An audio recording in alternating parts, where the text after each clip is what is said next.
Hi, everyone. This is Jen from Jing and Metamorphosis Mentoring. Hi, I'm Monifa Harris from Impact Online Voice Studio.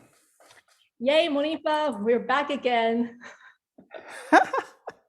It's been a little while. Hey I guys. know, and you're having your spring equinox while I'm having my fall equinox in New Hey, Zealand. nice. I love this. I love this juxtaposition here. Yeah, I know. So you know what? Today I just feel like let's dive in deeper into what blocks our authenticity. Oh, yeah. Yeah, because I feel like, we talk about how can we be more authentic? How can we be more authentic? So we are truly aligned to the truth of who we are. But at the same time, it's like, what's blocking us? Yeah. Yeah, because we are who we are. Hmm. So what's keeping us from being true to that, right?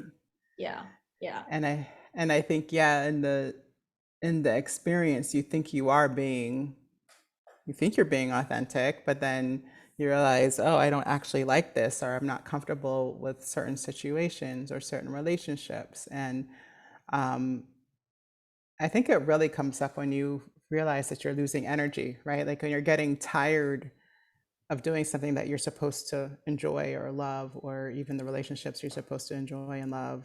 You're like, why am I getting tired if I love this person? And it's usually the answer is because you're not being authentic to who you really are. You're being somebody different in that circumstance or situation, right? I so resonate on this level because my body, it just kind of receives signals like when I'm not feeling energetic, I know somehow I probably push myself to a limit where it's not fully embracing my authenticity. Then I feel like that performance mode where that overachiever is trying to hijack me.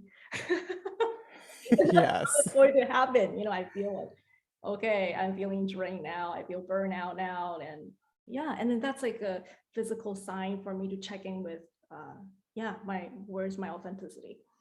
What about you? Yeah. What do you really want to be doing? Yeah. For me, it really was like everything was draining. Like everything. My whole life was draining.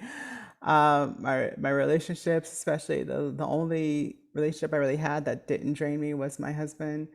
Um, and I thought I was being authentic because, what I would just do is just opt out of having a conversation, like opt out of having something to say. Mm. And so I thought, well, I'm just, allowing things to be what they would be anyways. But what I wasn't being authentic in was that I did have something to say. I did have a viewpoint. I did have input, and I chose not to offer it out of wanting to be comfortable. But being comfortable wasn't being authentic, you Okay, know? we're getting really deep right now. I I guess I'm giving the looks. I'm like, I think I'm making sense. Are you? Is anybody else understanding what I'm saying? Yeah. So you know what? What actually sparks the conversation right now is why don't we talk about shadows? Yeah, Shadows. yeah, Because I know you and I, we've been talking a lot about, how Gene Keys, yeah, the master work of Richard Rudd, that has really led us to explore more about what exactly is blocking us from connecting with our gift, mm, the shadows, the the shadow. shadow, Yeah. and and how I've begun to see it, and how I've done my best to framework it the last couple of years since Mm. working with Gene Keys about 5 years now is how am I making, like, that's where my question comes from me. I think you've heard from me. How am I making um, me wrong or somebody else wrong because they're in shadow, right? Um, because being in shadow is just the other side of our gift when we're talking about Gene Keys. Mm. And so it gives you this perspective is that there's actually a gift there, Mm. and that either it's how we are seeing it that doesn't allow us to live that gift. And if we are if we are healers and we're holding space for people to become their realized selves, then when we are aware of that, then we can create space for them to live the gift. So that's kind of how I've come at it. So why do we make shadow wrong would be my question. Like, why is it something to avoid, to hide, Yeah. and are we using it as an excuse, because authenticity makes us ask this question: are we using it as an excuse to criticize or create this kind of hierarchy of morality, right? I just want to say something that's funny because now I have a flashback when I first embarked on the journey of like self-development. Okay. Yeah. um, I had a lot of like, experience about doing like positive affirmation, right? Like, Yeah. love and you are loved and I I love myself. I love myself. I love myself, right? And then even like, sometimes we're suggested by some other, teachers, coaches out there, like, oh yeah, you put your affirmation on the mirror. So everywhere you see, you're being reminded that you are loved and you love yourself, I'm not saying it's wrong, but for some reason I didn't feel it. I just didn't Yeah. feel it. And I start having the guilt of not feeling it because I thought I'm not doing it the right way. I'm You're not supposed to doing it enough. There's always 1,000 reasons. enough.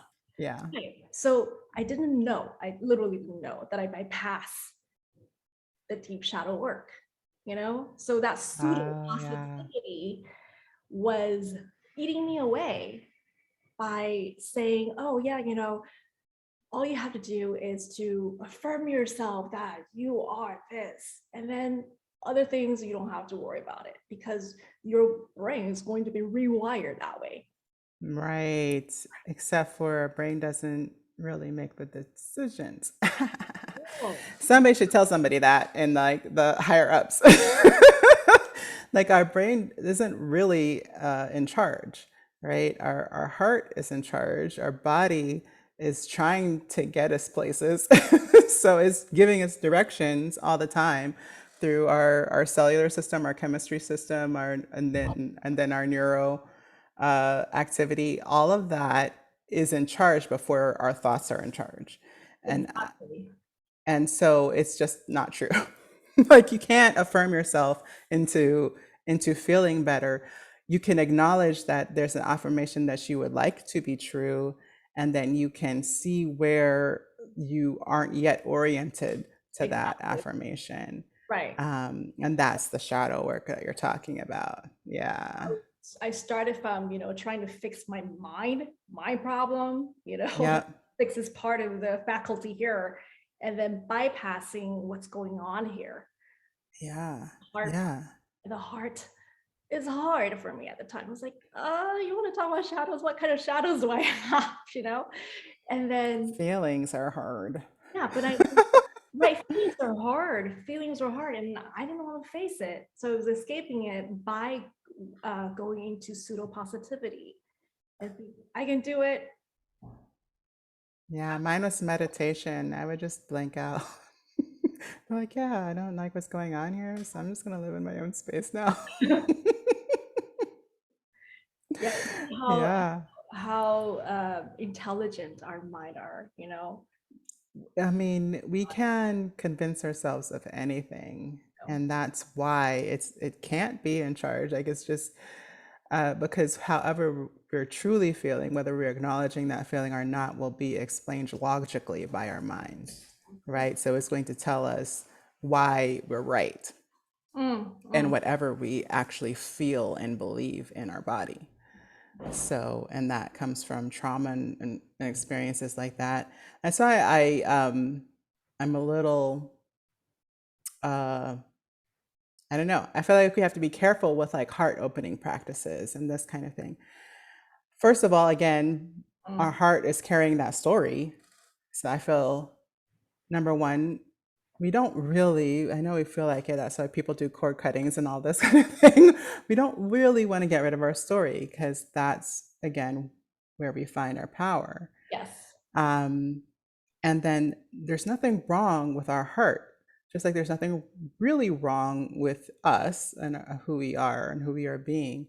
It's just, again, how are we relating that? And are we aligned enough to see how why it's not creating the results that we want or expect, Mm, you wow. know? And if we're only thinking about the heart, which is fine, like it's doing its job, right? It's protecting us from past hurt and pain. And it's like telling us where happy is, right? So it's doing its job. We really don't need to mess around with the heart a whole lot. And if it's not open, it's because we haven't done the shadow work. So we really don't want to bypass that because then we're opening up when we can't even handle it and we can get further traumatized or further damaged, you know. I don't know. That's how I feel about it. I remember, I remember, correct me if I'm wrong. I think one of Carl Jung's quote talking about, if you really want to feel enlightened, then Yeah. digging deep and, really revealing, something that's unconscious is the only way to go. I rephrases it. Mm. I don't know the exact word. I'm sure, like, he's a deep person, right? And yeah, I think it's true because until you can see how your perceptions are coloring Mm, a, a reality, right, a truth, then there's nothing you really can do about it because your mind will keep convincing you that whatever you currently believe is right, right? So you need a practice that will have you ask questions that will show you the shadow, what's behind the scenes. People call it blind spots too, like what's in your blind spot that you can't tell for yourself. Because people are like, I'm a blind spot buster. Like, no, we all are. We can all tell what's wrong with the other person. We can tell you right now. Yeah, oh, she has major daddy issues, right? Like we can tell other people's blind spots, but finding your own is a whole nother story. did you just say daddy issues? Yeah. I think you just pinpoint something I want to share right now. Okay, let's dive deeper. So, for Gene Keys, if any of you guys, about, the Gene Key profiles that you can actually enter into the website and get your profiles.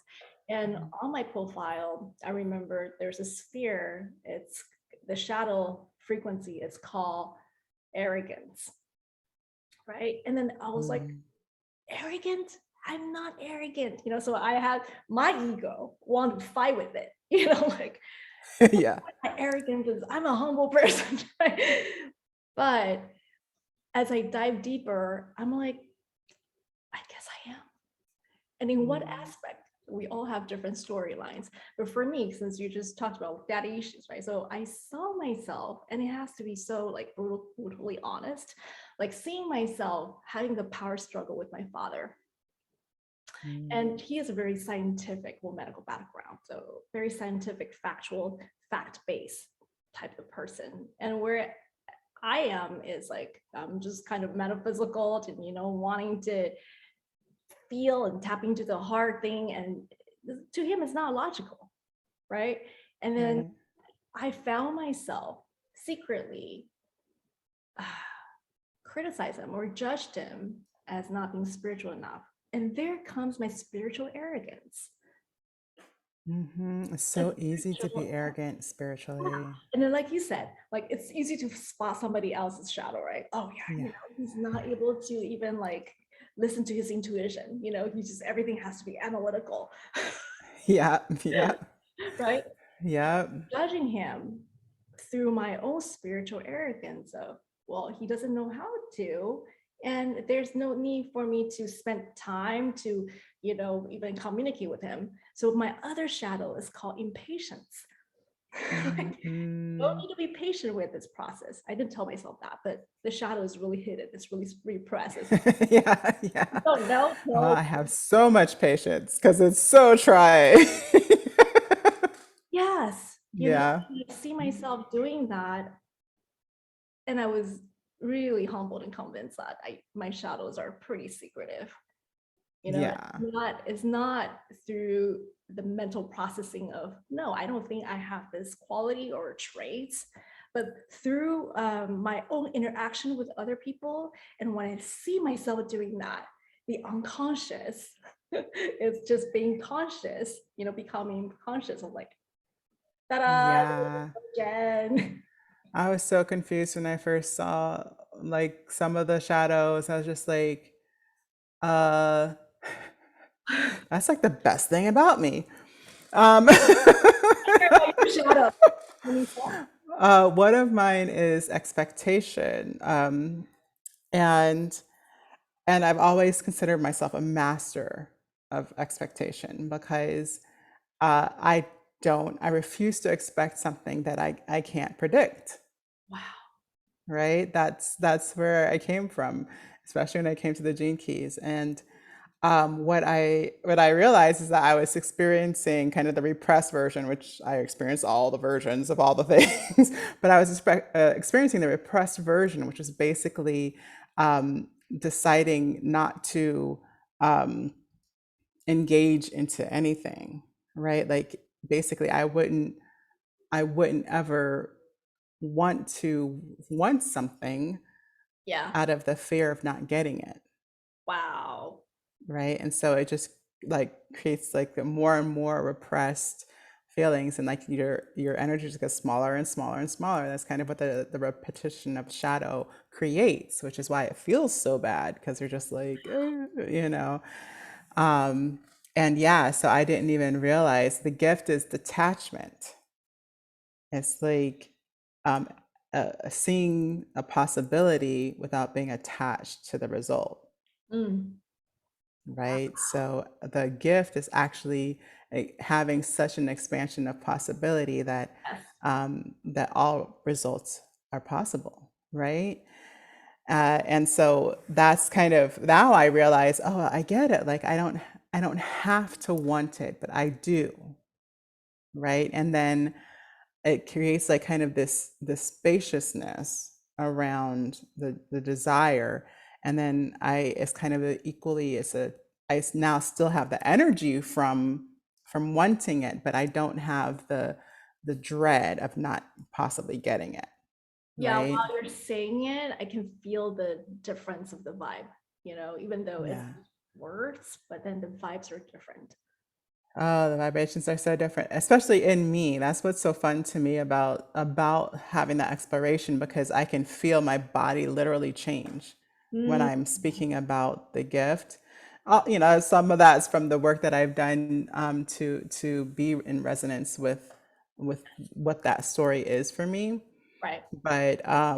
But yeah, it's like that's what I mentioned in the beginning as how the shadow is really meant to highlight where our genius is, because it's really Mhm. hard to see if you're still in the shadows of unconscious behavior, of blind spots, of all that kind of thing. Because they're like, oh, it sounds good. I don't understand what the problem is. I love it. So every shadow has a gift, right? And so for the previous example, I talked about the power struggle with my father. That gives me the opportunity to look at my shadow of arrogance, right? Even though my ego doesn't want to admit that. But seeing myself like, being spiritually in that arrogance mode, I need to really invite myself to see from the other side, how can I lead myself out of that? So the gift is actually leadership. It's not to lead other people, to lead my damn self. Lead Yes. my damn self to see my father the way he is, rather than saying, well, he's not as da da da da da. So don't bother do this and that. Yeah. So leave myself out of that arrogance of judging my father. And then that actually gives me the perspective of, you know what, he is the way he is. And he does know a lot of stuff I don't know that I need to probably learn a little bit more about, you know? Mm. And that allows me the generosity of being more patient with him. So impatience was Mm. my shadow, but how do I extract it so the gift of patience can be in use? Yeah, yeah. Yeah, actually, Yes. that's what patience feels like. So Yeah, literally everything, including what you just said about expectation toward things, right? Or people, whatever. I mean, everything, everybody is our mirror. Yes, we're gonna yes. project from our shadows, right? If we're not knowing about our shadows, we're gonna project. I project Oh, I was onto, mastery yeah, of the onto projection. people that I care. But through that process, I'm able to really say, look at yourself with total honesty, but not like, of course, like beating myself up for that. Look at yourself, you know, being honest with what you just did and knowing that you're also human and it's not like you have to be perfect about everything, but this is what you have done to others. So you probably harm others as well. And Yeah.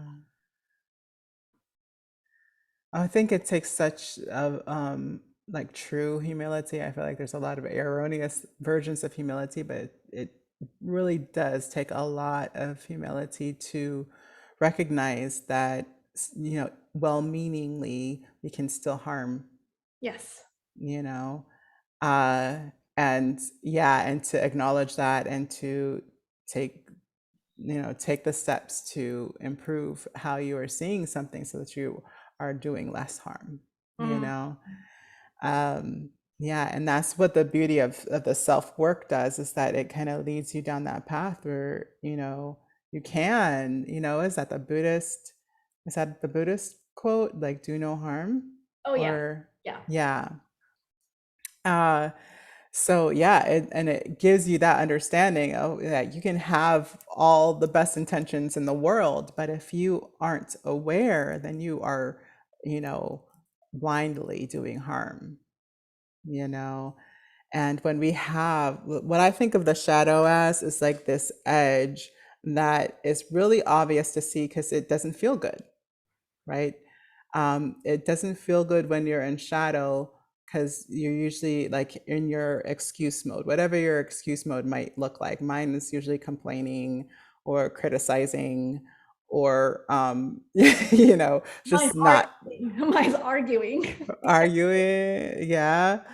What are things like I'll want to ignore the way I feel.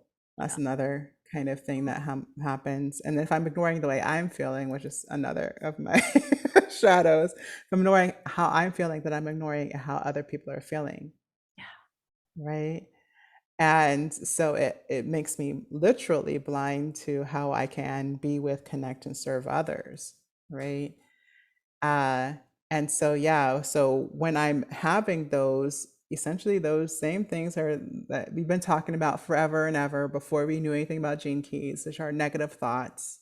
When Mhm. you're having those negative thoughts, um, then it's pointing you to your genius.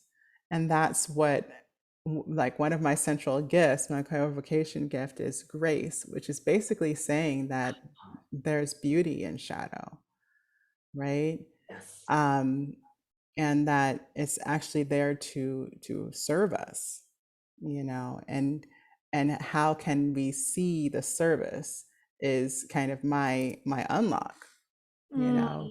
Mm. And what I see when people enter my space is that people are all of a sudden realizing that that thing they or their family thought was so terrible was actually a gift that allowed them to be who they are, you Yeah. know.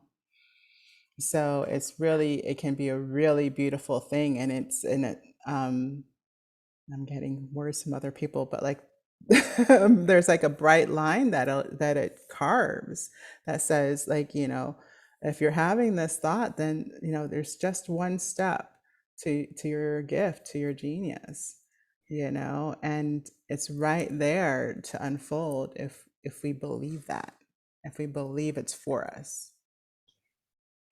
So again, it's making unconscious conscious, right? We get to see it, we get to do something about it. And when you just said, the negative thoughts, that kind of like dragged me into another place of my own shadow, which is addiction. And when I say addiction, it's not substance addiction, of course, but then the addiction of negative thoughts, of having negative Yeah. thoughts, right? And addicting to the fact that, oh, I can't control things, so I need to be even more careful about things. So I become a perfectionism. I'm trapped in the perfectionism. Yeah. And then how do I let go of that trap of being need to be perfect, so I can allow myself to be more inventive? That's the gift of Hmm. that shadow. Can I invent something, a different vibe than the need to control? Because perfectionism is about controlling, Right. right? Yes, I very much so. You can I'm really, well aware of this concept. yeah. And then this year for me, like my intention is to do things just simple, think simple, feel simple, but simple, easy to Mm. say that, but it's not easy to do. I'm a doer. I've been trained. Yeah. So simple, how do I simply allow myself to invent into something that feels more free, that feels more Yeah. natural? Then I need to grab on something, just so I feel secure. Hmm. So release that, soften that, so I'm allow myself to transcend from the state of addiction, the need to be perfect, need to get things the right way, or else the addiction to Yeah. fear, even, right? How do I let go of that so I can serve? That's a big Like one. you said, to serve, it's just being inventive of from the shadow of being so afraid into something that's just more liberating.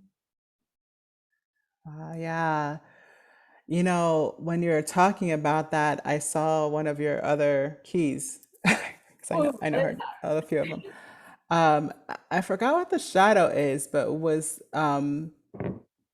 essentially like light. It was one of the ones that had to do with light, light? um, like being okay with darkness Yeah. and living the light, right?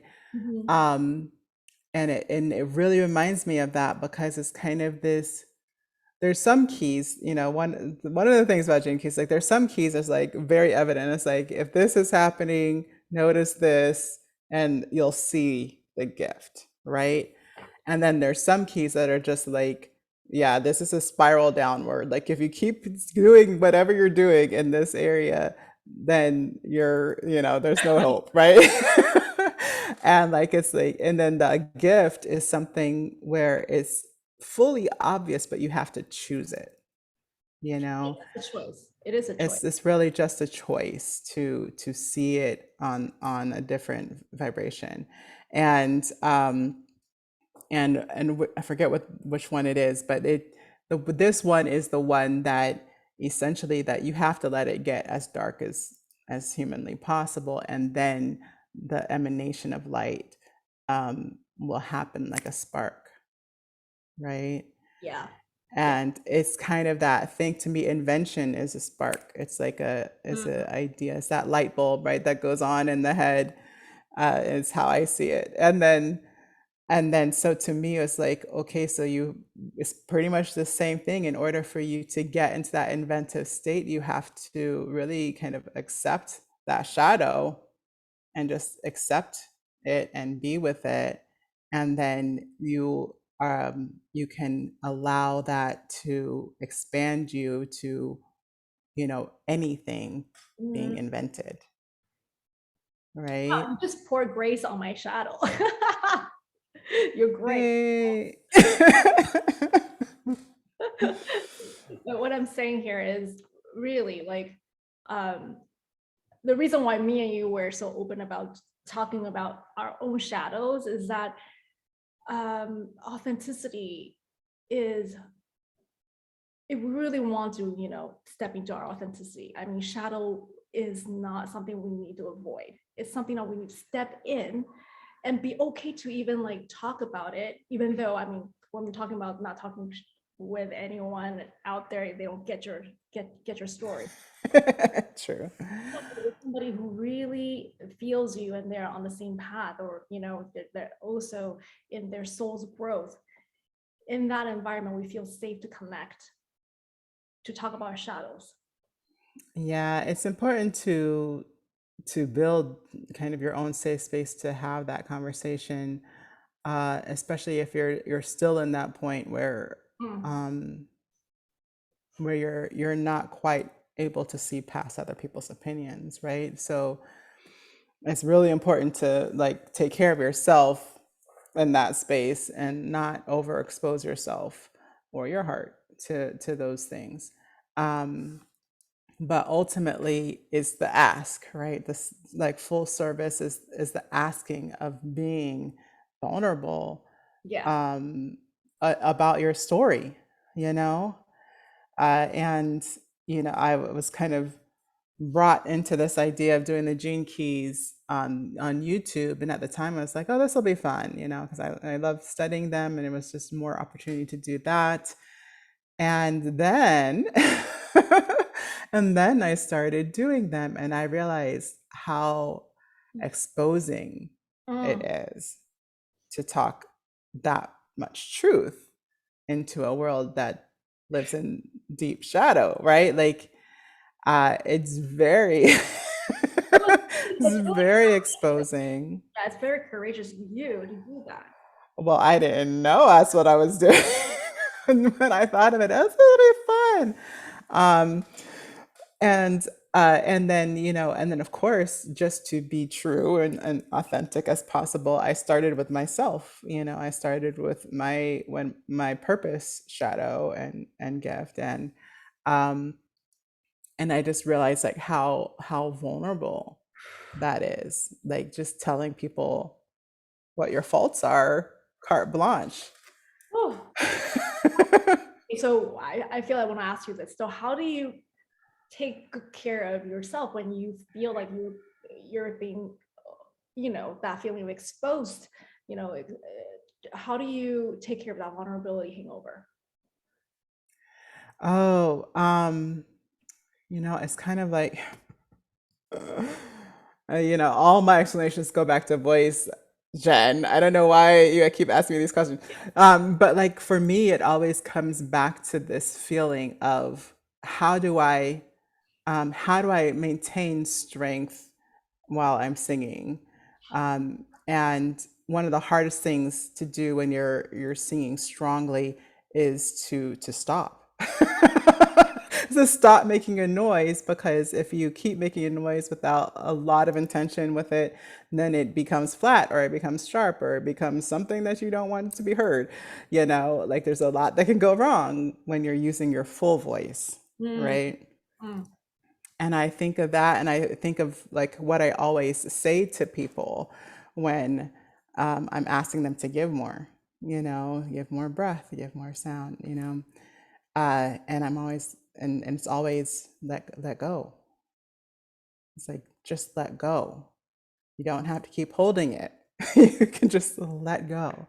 And what you get really expert at when you start using bigger aspects of your energy and this kind of flowed system, and this that can move without you at times when you're in the flow, um, is that you just have to let go of it. You can't sit and contemplate like how people are receiving every word that you just said. You just have to let it be and let go. And it's after you've done the work that you're here to do in the world, like you just got to let go, because mm. that's your job. Like how people feel about your job, It's none of is a it's not really your business. not our business. Yeah, and I know there's like all kinds of things about running a business and feedback and listening to the public, and especially if you're entering into different social arenas, it's true and it's not true. You know, it's kind of like how truth works. It's a paradox, right? Because you can only guard other people's feelings so much before you become inauthentic. Uh, and really, to me, again, it comes back to that grace standing. Because if I'm allowing myself to be who I am, Mm. then you get to be who you are, and you get to be upset, and you get to be all of those things. Yes. And I can tell you I love you, and I can completely disagree with you, Yeah. because you get to be wholly who you are, Mm. right? And it's and that's where I hold people, and therefore that's what I can expect to receive, right? Um, and if if there's any confusion about that, then I use my words. but but until then, I let it go. Yeah. It is just so powerful because letting go is not by forcing, right? Because when you're just saying, allowing your breath to take it out, because I learned from you too, letting your breathe be heard at the same time. When it's too much, you need to quiet it down and then let the breath carry it. Mhm. Let the air just flow through you. And it could be that simple, but yet we're fighting with it because our brain gets in the picture. Well, we want to control the finish, right? We want to control the the outcome. Really, is what that is. It's that the desire to make it right, right, for whomever would see it. And again, like, who sees it is not really our business. Like, we can respond to who sees it, but we can't dictate who Mm, sees it. And if we're constantly speaking to everybody, our message gets diluted, totally. right?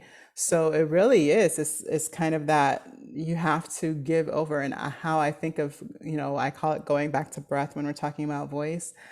When I think of it in the real world or in the energetic world, which is real to me, I think of it as giving it back to earth, like just allowing it to fully move back into the earth, because the earth is the best transmuter we have, right? So whatever is not pure, whatever harm may come to pass, right? That I let that go back to the earth, and let the earth transmute it into my true intention, which is love, right?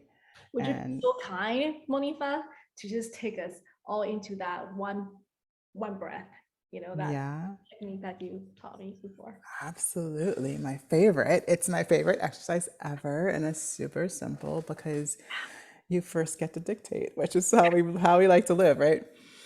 So first, we're just going to breathe all the way out, and we're going to get rid of as much air as earthly possible. So breathing all the way out. And I like to move just to feel the body as you release, and then go to S's. Sounds like a snake's. And then you can't take it anymore. Breathe back into the belly. We'll do one more. So that's like the process. But as you breathe out this time, anything that you felt when you moved, right, you're going to let that release with the breath, through the perineum, which is the middle between the Mm, two places you go to the bathroom, through your feet, into the floor, into the earth, right? So then we breathe out. That's what we're thinking about. We're releasing all that stuff back to the earth. So breathing all the way out, as much air as possible. Then S's. Really feel how the body's assisting us in this work of sending that energy out into the earth. And then when we breathe it back, feel that energy coming back from the earth into the lower belly. got a group breath feeling. It feels, Now I'm a little high. I having this epiphany is that if we really get to breathe with consciousness, we tap into our shadow without resistance. What's resistance So at? much. Because, sometimes I feel like personally, when I resist to connect with the shadow, it's because I'm having shallow breathing and then I just go straight into my headspace. I just don't want to feel those stuff that makes me feel Yeah. dark. Like, what can I do about it? Give you a solution right now, that type of mode, right? So what you just led us is beautiful because we tune into the body and let the body do its thing so we can just surrender to the place that our mind resists to go to. Yeah. Yeah. Yeah. And that's the space we get to be in when we're willing to let go, Yeah. right? And when we're really willing to release all of the breath, not hold on to any part of it, right? Then we really get to empty all of that residue. We build up way too much breath in our system when we have so much carbon dioxide just hanging out, waiting to leave. Yeah. And that's where, negative thoughts start. It starts in the chemistry, it starts in the body. Um, so when we get a real breath in, like it does, it's kind of like a whoo, like It's a a natural high. rush. Yes. Yeah, totally. And when we can, and when we have that physical experience of release, like we don't have to ask, how does that feel? Right? Like we don't have to ask, how does it feel to be supported? Because we can literally just acknowledge the fact that the earth is supporting us. We're standing on it. We're sitting on it, however you are standing. Like we can just acknowledge what is. Right. And that's what I love about embodiment practice, because if Mhm. you're experiencing it, you can't not know. You just might not need to develop words or language to express it, but you have an experience of it. It's true. That's true wisdom. It's an experience of knowledge, right? So yeah, that's why I love Oh, doing you. the actual physical work. And the simple truth of what you just said, Mother Earth supports us. And we know that, but we're not tapping into it. We know it. We don't tap into it. I think it's really because of that gap, that the resistance of just allowing the breath to take us to whatever that we need to tap in, which is the truth of no matter where you're at, how dark your shadow is, you're always being supported. Always. Yeah. It's really hard to believe sometimes, right?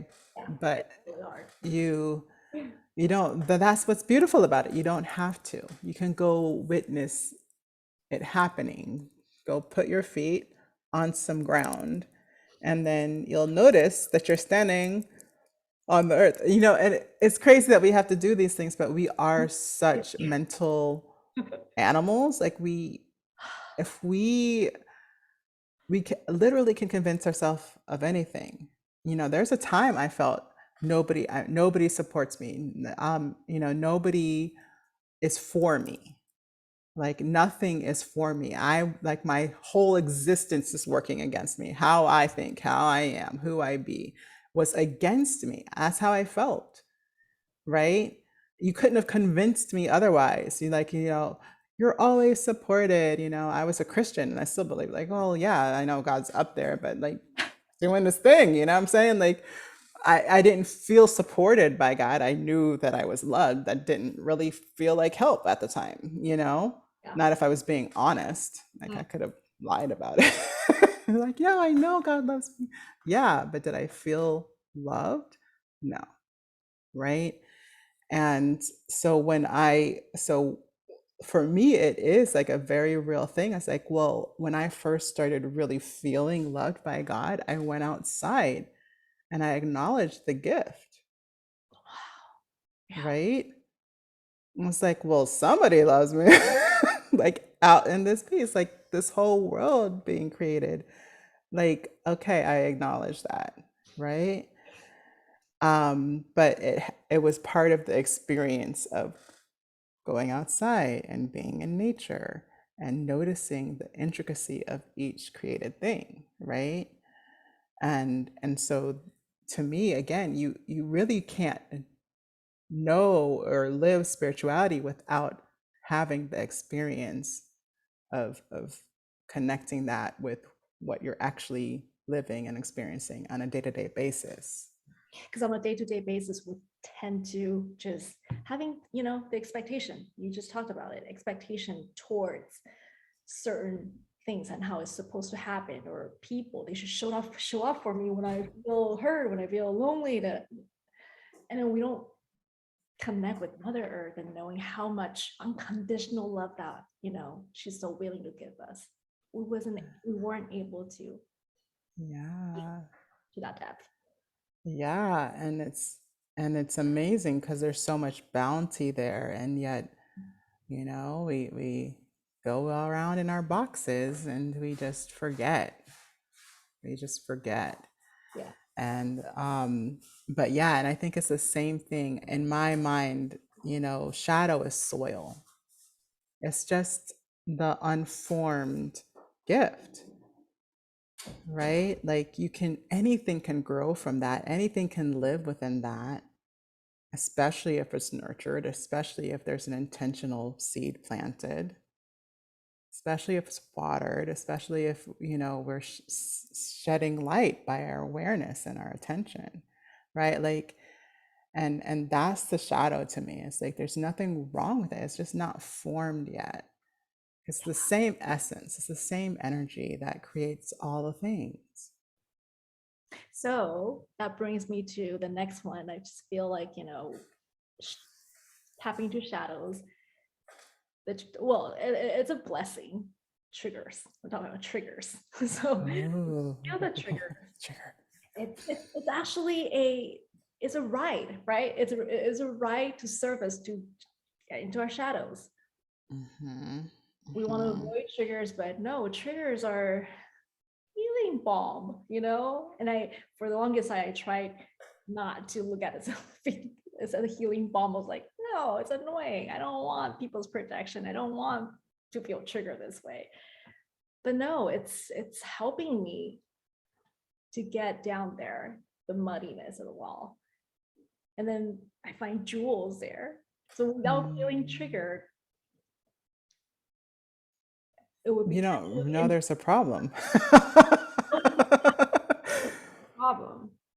Yeah, like I mean, I think that's the thing that keeps me most humble as a spiritual, pather. I don't know how you want to call it, but but as a spiritual person, right? It keeps me humble because I can still get triggered, and like you just like you get to the point where you're just like, whoa, like I don't think I did it anymore. Like, how did that happen?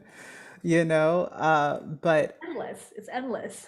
yeah, I think that, for me, again, like there's a part in our development where we're overexposed, right? Like everything is a trauma, everything is hard, in the beginning, that's when we talk about boundaries and that kind of thing, because really we're just getting you to a place where you can like be still enough and be whole enough that you can notice what's happening.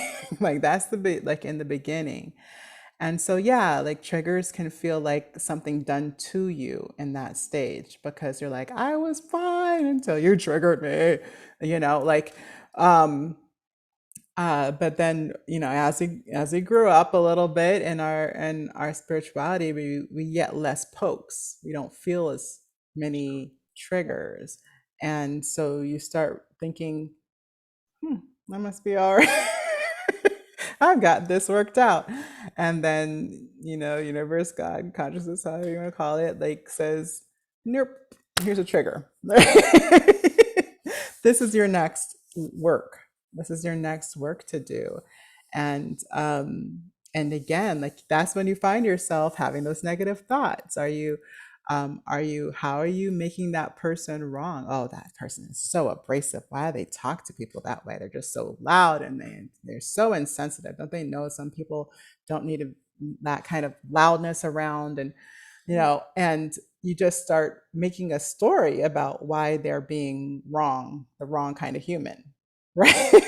you know and so if you're really doing the spiritual work, you realize, wait, like, why am I criticizing this person that I don't really know? I don't know their life story. I don't know anything about what's going on with them right now.